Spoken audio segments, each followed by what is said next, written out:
السلام علیکم ورحمۃ اللہ وبرکاتہ۔ اعوذ باللہ من الشیطان الرجیم، بسم اللہ الرحمن الرحیم۔ ان الحمد للہ والصلاة والسلام علی رسول اللہ وآلہ وصحبہ ومن والاه۔ عزیز طلباء، یہ درس جو آپ کے سامنے پیش کیا جا رہا ہے، یہ درس کتاب مجموعۃ من النظم والنثر للحفظ والتسمیع کا درس ہے۔ مجموعہ، اس کا کیا مطلب ہوتا ہے؟ جمع یجمع جمعا فهو جامع وجمع یجمع جمعا فهو مجموع سے مؤنث کا صیغہ مجموعۃ، جس کا معنی ہوتا ہے جمع کی ہوئی، من النظم والنثر للحفظ والتسمیع، نظم اور نثر کو اس میں چن کر کے جمع کیا گیا ہے حفظ کے لیے، والتسمیع اور حفظ کے بعد اسے سنانے کے لیے۔ اس کی تعریف محمد شریف سلیم رحمہ اللہ نے کی ہے۔ یہ کتاب جیسا کہ آپ جانتے ہیں فن عربی ادب میں ہے اور نظم ہے، نثر نہیں ہے۔ یہ کتاب منتخب اشعار کے طور پر کورس میں شامل کی گئی ہے۔ ہم مختلف جگہوں سے مختلف شعراء کے اشعار کو پڑھیں گے اور سمجھیں گے انشاءاللہ۔ تو آج کا درس جو شروع کیا جاتا ہے وہ صفحہ نمبر 7 شروع سے ہے۔ النظم لشعراء القرن الحاضر،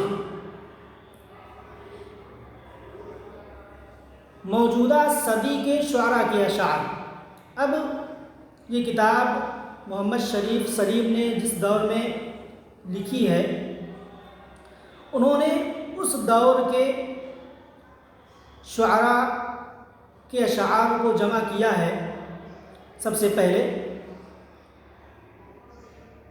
تو جس شاعر کا پہلا شعر یہاں پر انہوں نے لکھا ہے، درج کیا ہے، لحافظ بن ابراہیم عن لسان حال اللغۃ العربیہ۔ یہ اشعار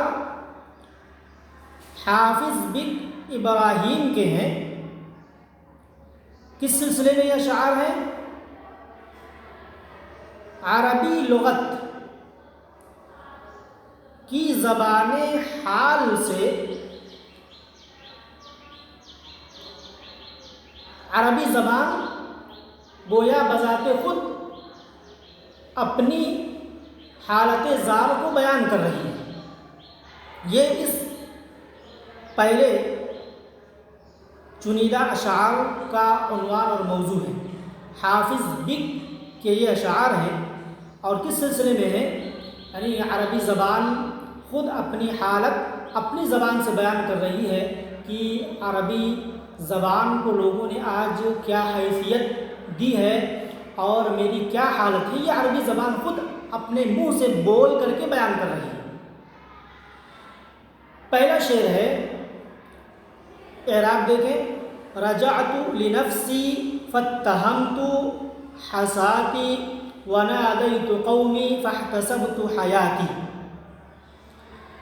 رجعت لنفسی، رجع یرجع کا معنی ہوتا ہے لوٹنا، لیکن جب نفس صلہ کے ساتھ آئے، یعنی رجع کے بعد نفس آئے، تو رجع کا مطلب ہوتا ہے غور و فکر کرنا، سوچنا۔ تو رجعت لنفسی کا کیا مفہوم ہوا؟ عربی زبان کہتی ہے میں نے اپنے بارے میں غور و فکر کیا، اپنے تعلق سے میں نے غور و فکر کیا. رجعت لنفسی فاتہمت حساتی. اتہم یتہم، اتہام کے معنی تہمت لگانا، الزام لگانا. اور حسات یہ الحسا کی جمع ہے جس کا معنی عقل، رائے. تو پہلے مصرعے میں عربی زبان خود اپنی حالت کو بیان کرتے ہوئے یہ کہہ رہی ہے، بول رہی ہے رجعت لنفسی فاتہمت حساتی، میں نے اپنے بارے میں غور و فکر کیا، سوچا تو میں نے اپنی عقل کو قصوروار ٹھہرایا. ونادیت قومی فاحتسبت حیاتی. آگے عربی زبان کہہ رہی ہے دوسرے مصرعے میں نادیت، نادا ینادی منادات جس کے معنی ہوتے ہیں ندا دینا، آواز دینا، پکارنا. ونادیت وہ متکلم کا صیغہ ہے. عربی زبان کہہ رہی ہے ونادیت قومی، اور میں نے اپنی قوم کو پکارا. یعنی عربی زبان سے تعلق رکھنے والے، عربی زبان بولنے والے، عربی زبان پڑھنے والے جو لوگ ہیں، میں نے ان کو پکارا یہ اندازہ کرنے کے لیے کہ میرے چاہنے والے کتنے ہیں، مجھ سے محبت کرنے والے اور میری زبان کو اپنانے والے کتنے ہیں. وَنَادَيْتُ قَوْمِي، میں نے اپنے لوگوں کو، اپنی قوم کو ندا دی. فَاحْتَسَبْتُ حَيَاتِي، تو میں نے اپنی زندگی کا محاسبہ کر لیا. میں یہ جان گئی کہ اب کتنے دنوں تک، کتنے سالوں تک مجھے جینا ہے. فَاحْتَسَبْتُ، احتسب یحتسب، احتساب کے معنی ہوتے ہیں اپنا احتساب کرنا، محاسبہ کرنا، حساب لگانا. اور حیات کے معنی زندگی کو ہوتے ہیں. تو پہلا شعر جس میں عربی زبان خود اپنی حالت ذات کو بیان کرتے ہوئے کہہ رہی ہے رجعت لنفسی فاتہمت حساتی ونادیت قومی فاحتسبت حیاتی. میں نے اپنے بارے میں غور و فکر کیا تو میں نے اپنی عقل کو قصوروار ٹھہرایا، اور میں نے اپنے لوگوں کو، اپنی قوم کو پکارا، ندا دی. تو میں نے اپنی زندگی کا محاسبہ کیا، میں نے اپنی زندگی کا حساب لگا لیا کہ اب کتنے دنوں تک مجھے باقی رہنا ہے، جینا ہے. تو رجعت لنفسی، رجعت میں جو انا ضمیر ہے وہ عربی زبان کی طرف اٹھ رہی ہے. اور حساتی، اتہمت، فاتہمت اس میں بھی فعل بفاعل ہے، اور حساتی یہ مفعول بھی ہے. اس طریقے سے نادیت میں فعل بفاعل ہے، اور قومی یہ مفعول بھی ہے. اور فاحتسبت میں بھی اسی طریقے سے فعل بفاعل، اور حیاتی یہ مفعول بھی ہے. دوسرا شعر رمونی بعقم فی الشباب ولیتنی عقمت یا عقمت فلم اجزع لقولی عداتی. رمونی، رما یرمی کے ہوتے ہیں کوئی چیز پھینکنا، مثال کے طور پر رما یرمی کا معنی آتا ہے تیر چلانا. لیکن رما باقی صلہ کے ساتھ جب آئے تو اس کا مفہوم بدل جاتا ہے، اس کا معنی ہو جاتا ہے الزام لگانا. تو یہاں پر رامونی بے با کے صلہ کے ساتھ آیا. عقم، عقم کے معنی ہوتے ہیں بانجھ پن، یعنی جس سے کوئی اولاد پیدا نہ ہو تو اس کو عقم سے تعبیر کیا جاتا ہے، بانجھ پن کہا جاتا ہے. اور پھر شباب، شباب کے معنی جوانی. کہا رمونی بعقم، انہوں نے یعنی میری قوم والوں نے، مجھے پڑھنے والوں نے، مجھے بولنے والوں نے، رمونی انہوں نے مجھے الزام لگایا. کس چیز کا؟ بعقم، بانجھ پن کا الزام لگایا. فی الشبابی، جوانی میں، انہوں نے میری جوانی میں مجھے بانجھ پن کا الزام لگایا. آگے عربی زبان کہہ رہی ولیتنی عقمت یا عقمت، یہ کئی باب سے آتا ہے. یہ نصرہ سے بھی آتا ہے، کرما سے بھی آتا ہے، سمیعہ سے بھی آتا ہے. لہذا عقمت بھی پڑھ سکتے ہیں اور عقمت بھی پڑھ سکتے ہیں. تو عربی زبان کہہ رہی ہے کہ انہوں نے مجھے جوانی میں، ابھی میں جوان ہی ہوں، اس جوانی میں انہوں نے مجھے بانجھ پن کا الزام لگا دیا، مجھے بانجھ قرار دے دیا. ولیتنی عقمت، اور کاش کہ میں بانجھ ہوتی. عربی زبان کہہ رہی ہے کہ کاش میں بانجھ ہوتی.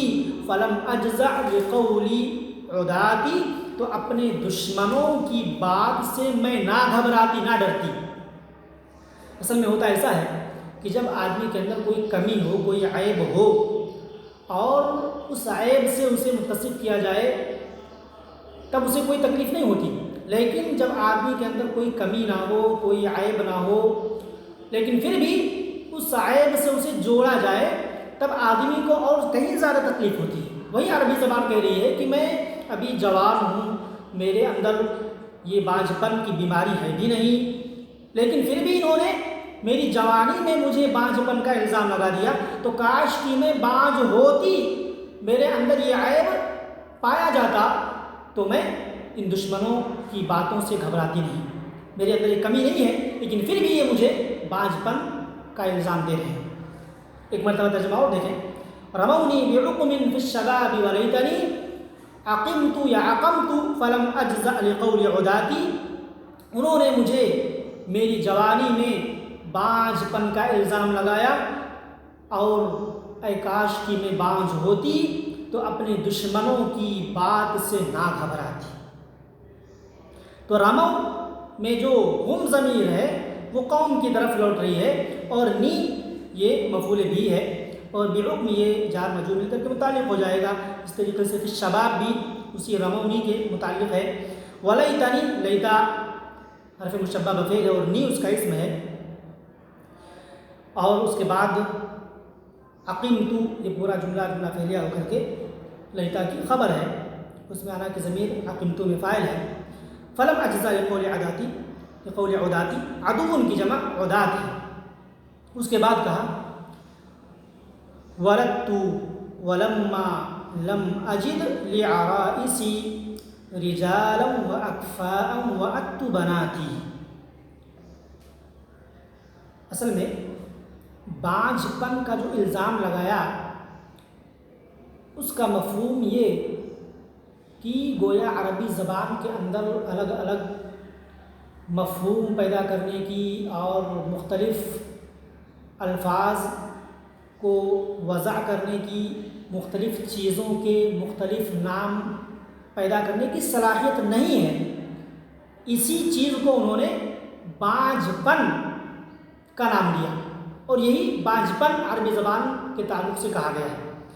آگے عربی زبان اس کا انکار کر رہی ہے کہ نہیں، میں بانجھ نہیں. کہہ رہی ہے ولدت، ولد علم کو معنی پیدا کرنا. ولدت ولما لم اجد لعرائسی، عریستن کی جمع عرائس، جس کا معنی ہوتا ہے دلہن، لڑکیاں، بچیاں. رجالا و اکفاء، رجل کی جمع رجال، جس کا معنی ہوتا ہے مرد، لوگ. اور کفون کی جمع اکفاء، جس کے معنی یعنی ہم سر، مد مقابل. اور وعدت وعدہ یعدو، اسی سے قرآن مجید میں موعودہ لفظ آیا ہے، یعنی وہ بچی جس کو زندہ دفن کیا گیا. وعدت میں نے زندہ دفن کر دیا. بناتی بنت کی جمع، جس کے معنی بچیاں. تو کہہ رہی ہے عربی زبان بانجھ پن کا الزام اپنے سے خارج کرتے ہوئے کہہ رہی ہے کہ نہیں، ولدت میں بانجھ نہیں ہوں، ولدت میں نے پیدا کیا ہے، میں نے جنا ہے. ولما لم اجد لعرائسی، میں نے جنا لیکن جب میں نے اپنی بچیوں کے لیے لم اجد لعرائسی رجالا، مردوں کو نہیں پایا، واکفاء اور ہمسروں کو نہیں پایا، مد مقابل نہیں پایا، تو کیا کیا؟ وعدت بناتی، میں نے اپنی بچیوں کو زندہ درگور کر دیا، زندہ زمین کے اندر دفن کر دیا. یعنی یہ کہہ رہی ہے عربی زبان کہ میں نے الفاظ مختلف قسم کے اور معانی نکالے ہیں، لیکن ان کو قبول کرنے والا، ان کو سمجھنے والا اور انہیں جاننے والا، انہیں گلے سے لگانے والا کوئی نہیں ہے. اور جب میں نے دیکھا کہ کوئی نہیں ہے لگانے والا، انہیں سمجھنے والا، انہیں اپنانے والا، تو میں نے کیا کیا؟ انہیں ختم کر دیا. جو صلاحیت تھی میں نے ان کو ختم کر دیا. گویا اپنی بچیوں کو میں نے زندہ زمین میں دفن کر دیا. تو ولدتو فعل بفاعل ہے، اور لما لم اجد لے آ رہا ہے اسی رجال واقفہ، یہ وعدتو لما لم اجد وعدتو پیش جزا کا جملہ ہے۔ تو عربی زبان اس شعر کے اندر یعنی اپنے آپ سے بانجھپن کا انکار کر رہی ہے، وہ کہہ رہی ہے کہ نہیں، میں نے جنا ہے، میں نے پیدا کیا ہے، لیکن جب میں نے اپنی بچیوں کے لیے مردوں کو نہیں پایا، لوگوں کو نہیں پایا اور ہمسر نہیں پایا، تو میں نے اپنی بچیوں کو زندہ زمین میں دفن کر دیا۔ ایسی بات نہیں ہے کہ میں نے جنا ہی نہیں، میں نے جنا ہے۔ اس کے بعد کہا وسعت کتاب اللہ لفظا وغایۃ وما زدت عن آئم به وعظاتی۔ وسع یسع کے معنی باب سمیع سے جس کے معنی ہوتے ہیں کشادہ ہونا، وسع کرسیہ السماوات والارض قرآن میں آیا ہوا ہے۔ وسعت کتاب اللہ، میں اللہ کی کتاب کو محیط ہوں، گھیرے ہوئے ہوں، یعنی عربی زبان میں اللہ رب العالمین کی کتاب بھی ہے، میں ہی تو ہوں جو اللہ رب العالمین کی کتاب کو سموئے ہوئے ہوں، میری ہی زبان میں قرآن مجید ہے، اللہ کی کتاب ہے۔ تو کہا وسعت کتاب اللہ لفظا وغایۃ، لفظی اور معنوی دونوں اعتبار سے میں اللہ رب العالمین کی کتاب کو محیط ہوں۔ قرآن کے الفاظ بھی عربی زبان میں ہیں اور قرآن کے مفاہیم اور قرآن کی تفسیریں بھی عربی زبان میں ہیں، دونوں کو میں گھیرے ہوئی ہوں۔ وسعت کتاب اللہ لفظا وغایۃ، میں اللہ کی کتاب کو لفظی اور معنوی دونوں اعتبار سے سموئے ہوئے ہوں، اور وما زدت عن آئم به وعظاتی، اور میں اللہ کی کتاب کی آیتوں اور اس کی نصیحتوں سے تنگ نہیں ہوں۔ تمام آیتیں میری ہی زبان میں ہیں، قرآن کے اندر جو نصیحت بھری واقعات ہیں وہ میری ہی زبان میں ہیں، یہ عربی زبان بول رہی ہے۔ تو کیا کہہ رہی ہے کہ اللہ رب العالمین کی کتاب یہ میری زبان میں ہے، عربی زبان میں ہے، لفظی اعتبار سے بھی اور معنوی اعتبار سے بھی۔ تو قرآن کی تمام آیتیں میں نے ہی اپنی زبان میں بیان کی ہیں، میں تنگ نہیں ہوں، اور تمام نصیحت بھرے واقعات اور نصیحتیں جو قرآن کے اندر ہیں وہ میری ہی بھاشا میں اور میری ہی زبان میں ہیں۔ تو یہ ثابت کر رہی ہے، دلیل دے رہی ہے کہ میں بانجھ نہیں ہوں، بلکہ اللہ رب العالمین کی کتاب جو سب سے بڑی کتاب ہے اس کو میں لفظی اور معنوی دونوں اعتبار سے سموئے ہوئے ہوں، گھیرے ہوئی ہوں، اور میں کسی بھی آیت سے، قرآن مجید کی آیات سے تنگ نہیں ہوں، ساری نصیحتیں میری ہی بھاشا میں ہیں۔ تو یہ 4 اشعار آج آپ کے سامنے پڑھے گئے اور آپ کو بتلائے گئے۔ کتاب اللہ یہ حالت نصب میں ہے، اس لیے کہ وسعت یہ فعل بفاعل اور کتاب اللہ یہ مفعول بھی ہے، لفظاً وغایتاً یہ تمیز کی بنا پر منصوب ہے، اور زدت میں فعل بفاعل ہے، اس کے بعد یہ متعلق ہے۔ تو یہ 4 اشعار آپ کے سامنے آئے، امید کی آپ کو سمجھ میں آیا ہوگا، اور آپ سمجھنے کی خود بھی کوشش کریں، بار بار اسے سنیں اور سمجھنے کی کوشش کریں، اور جو لکھنے کی چیزیں ہیں آپ اپنے نوٹ میں، اپنی کاپی میں لکھیں بھی۔ اللہ رب العالمین سے دعا ہے کہ اللہ رب العالمین ہمیں صحیح سمجھ کی توفیق عطا فرمائے، اور آج کا درس جو آپ کے سامنے پیش کیا گیا اسے صحیح معنوں میں سمجھنے کی توفیق عطا فرمائے۔ اللہ رب العالمین ہم تمام کو خیر و عافیت کے ساتھ رکھے۔ انشاءاللہ اگلے درس کو لے کر کے پھر آپ کی خدمت میں حاضر ہوں گے، تب تک کے لیے اللہ رب العالمین سے ہم اور آپ دعا کرتے رہیں۔ والسلام علیکم ورحمۃ اللہ وبرکاتہ۔